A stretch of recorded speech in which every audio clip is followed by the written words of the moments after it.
à présent la parole à Madame Lamia El Harraj pour le groupe Paris en commun. Merci beaucoup Madame la maire. Je me substituerai pas à ce qui a été dit par mes collègues maires d'arrondissement directement concernés par la situation assez dramatique que connaissent un certain nombre d'usagers, que connaissent un certain nombre de riverains. Je tiens quand même à dire que ce débat mériterait de ne pas être dans la caricature, ne pas être dans l'invective, et surtout, je pense que le yaka faucon, c'est un peu trop facile. Il y a aussi un moment, une chose qui s'appelle le découpage des compétences entre les uns et les autres, et en l'occurrence, être dans l'invective de vous avez qu'à faire parce qu'on pense que c'est à vous de faire, c'est un peu trop facile. Tout comme parler de contraintes et de forcer en matière de santé publique un usager, un consommateur dépendant, polydépendant, c'est soit une méconnaissance totale des problématiques auxquelles ils sont confrontés et des problématiques d'addiction. Attendez un instant, Madame El Harraj. Pourrions-nous écouter calmement, comme nous avons essayé d'écouter calmement tous les orateurs? Merci de respecter la parole de l'autre, même si on n'est pas d'accord. En l'occurrence, je suis d'accord avec ce que dit Madame El Harraj, mais ce n'est pas le sujet. Madame El Harraj, poursuivez. Je vous remercie, Madame la maire. Vous énervez pas, chers collègues. Je vous ai écouté très attentivement, justement, pour prendre en compte ce que vous avez pu dire. Et encore une fois, je pense que ce débat mérite un tout petit peu de respect, d'une part, mais au-delà de ça, mérite qu'on s'écoute pour pouvoir sereinement proposer des solutions. Et je crois que c'est dans cet état d'esprit que vous inscrivez, en tout cas, je l'espère.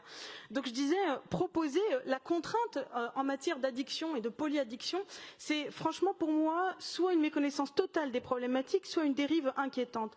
La santé publique, c'est un équilibre très complexe qu'il convient de trouver entre la prévention, le soin, l'accompagnement médico-social, l'accompagnement psychique et psychiatrique, la question de l'impact sur les riverains, pour qui c'est aussi un enjeu de santé publique, parce que la tranquillité chez soi, c'est quelque chose d'extrêmement important. Et enfin, un sujet dont on a aussi très peu parlé, c'est la question de la dignité des consommateurs qui se retrouvent addicts, qui se retrouvent dans des situations humainement difficiles. Je pense que cette problématique, ça a été évoqué par un certain nombre de mes collègues, révèle aussi l'approche qui est celle aujourd'hui du gouvernement, son état d'esprit, à savoir un amer sentiment d'abandon pour les collectivités, pour les riverains. C'est-à-dire qu'à chaque fois que ce gouvernement ne peut pas ou ne sait pas faire, il se déleste de ses responsabilités sur les élus locaux et je trouve ça absolument dramatique. Il convient à mon sens aujourd'hui que le ministre de la Santé et le ministre de l'Intérieur soutiennent les mesures sanitaires et les mesures de justice sociale et de droit à la tranquillité des riverains qui ont été proposées, que nous soutenons, que nous proposons. Ces dispositions doivent être prises en charge par l'État pour soulager les riverains et pour soulager la ville. Sur ce dossier, il faut quand même le souligner, mes chers collègues, ne soyons pas dupes et ne soyons pas hypocrites par ailleurs avec nous-mêmes. La mairie fait face seule en grande partie aux consommateurs de crack et a dû s'adapter en urgence au déplacement de ceux-ci au jardin des Halles dans un premier temps. Et c'était une situation qui évidemment ne pouvait être que provisoire.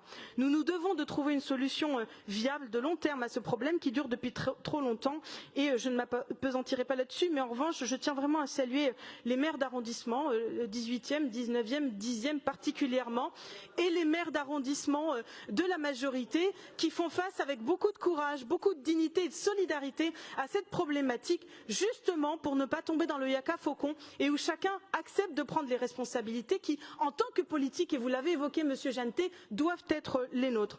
Donc ces solutions, elles existent, nous allons les mettre en œuvre, nous allons les proposer, nous espérons être suivis là-dessus par le gouvernement.